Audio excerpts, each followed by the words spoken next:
শুভ সকাল সবাইকে। আজকে সকালে উঠে আগে প্রায় এখন বেলা বাজে 8টা। এই আমার বাড়ির পেছনে, আজকে সকালে কালকে ধানের বীজ লাগাইছিলাম, দেখি আজকে যে কেমন হয়েছে। তা কালকে তো বেশি একটা ভালো মতন লাগাইতে পারি নাই, তারপর আজকে যাই দেখি কেমন হয়েছে। কারণ যে গাড়িটা দিয়ে চাষ করছিলাম, কিন্তু পানি হওয়ার কারণে পুরো জমিনটা পুরো করে স্যাঁতস্যাঁতে করে ভিজা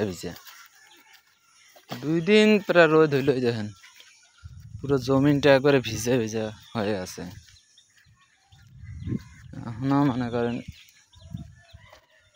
বেসনটারে পুরো একটু মাটি দিয়ে ঢাইকে দেওয়া লাগতো, কিন্তু ঢাইকে দিতে পারি নাই, কারণ মাটিটা ভিজা তো। এই দেখেন, তবে একটু বৃষ্টি হলে অবশ্য ভালো হইতো। কালকে প্রায়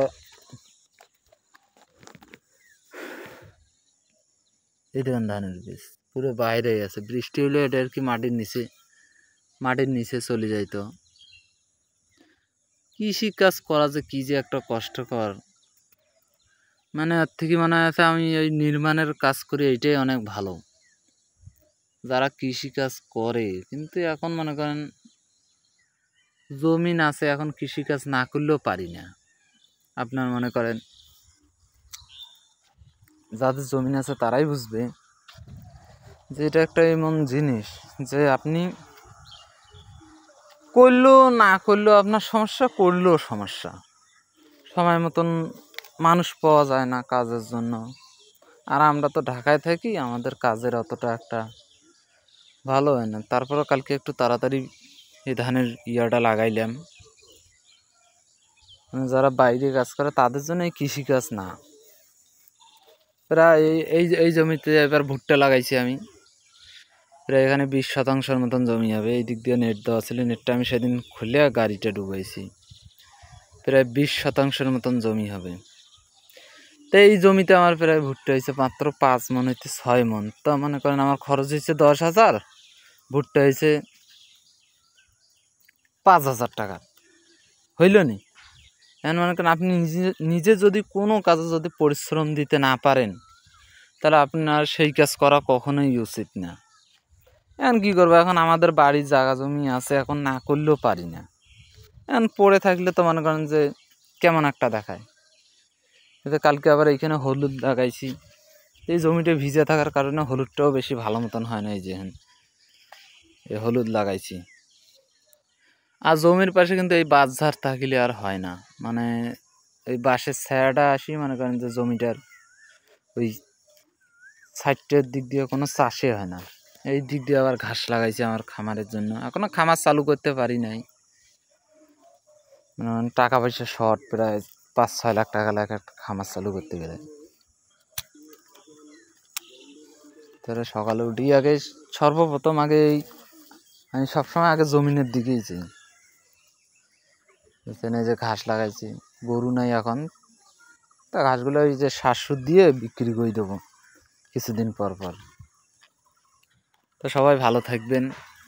যাদের গ্রামের বাড়ি সবার কেমন লাগে আমাকে একটু অবশ্যই কমেন্টে জানাবেন। তবে আমার কাছে কিন্তু গ্রাম খুবই ভালো লাগে, নিরিবিলি, কোনো গাড়ির হরেন নাই, বুঝছেন। এই দেখেন আমাদের বাড়ির পাশে এই যে পাট লাগাইছি, আমি লাগাইনি, আব্বা লাগাইছে। ওইদিকে এটা আব্বা চাষ করে। ওই এই পাশের এই যে মাঝখান দিয়ে আইল আছে, এটা আমার বড় ভাই চাষ করে। এই যে এটা লাউয়ের ইয়া দিছিল আর কি। আমাদের নীলফামারীতে এটা জাঙ্গি বলে, অন্য জায়গায় কি বলে এটা জানি না। এই দেখেন এই যে পাট শাল লাগাইছি এই শাক খাওয়ার জন্য। এইটা আমার ভাই চাষ করে। এই যে মাঝখান দিয়ে আইল আছে, আর এইটা আমি। এই যে বেগুন লাগাইছি। মানে বাড়ির জিনিস একটা খাইতে যে একটা স্বাদ, সেটা বলে আপনাদেরকে বোঝানো যাবে না। গাছ থেকে ছিটতেছে, নিয়ে দেয়, আনতেছে, এখন আছে, এখন খাইতে মন চায় না। যখন না থাকে তখন আবার কিনে সবাই খায়। গাছে প্রায় ভরপুর বেগুন। এই যে মরিচ লাগাইছি, এই মরিচটুকু খাইয়ে প্রায় আমরা শেষ করতে পারি না। আবার মনে করেন শুকাই আবার শুটকি করে, ওই যে মরিচের কি যে শুট মরিচ, শুট করি আবার আমরা এটা আবার মনে করেন পুরো বছর ধরে খাই। মানে কৃষিকাজ করলে আবার লাভ কি, সংসারের আপনার কোনো কিছু কিনা লাগবে না। তো সবাই আমার পেজটা এবং ইউটিউব চ্যানেলে সবাই একটু পেজে একটু ফলো দিয়ে রাখবেন, বুঝছেন? সবাই একটু পেজটা একটু ফলো দিবেন, আমার ইউটিউব চ্যানেলটা সবাই একটু সাবস্ক্রাইব করে দিবেন প্লিজ। সবাই একটু পাশে থাকবেন। আপনারা দেখলে কমেন্ট করলে আমারও ভালো লাগে ভিডিও 2-1টা বানাইতে। তো অবশ্যই আপনারা পাশে থাকার চেষ্টা করবেন।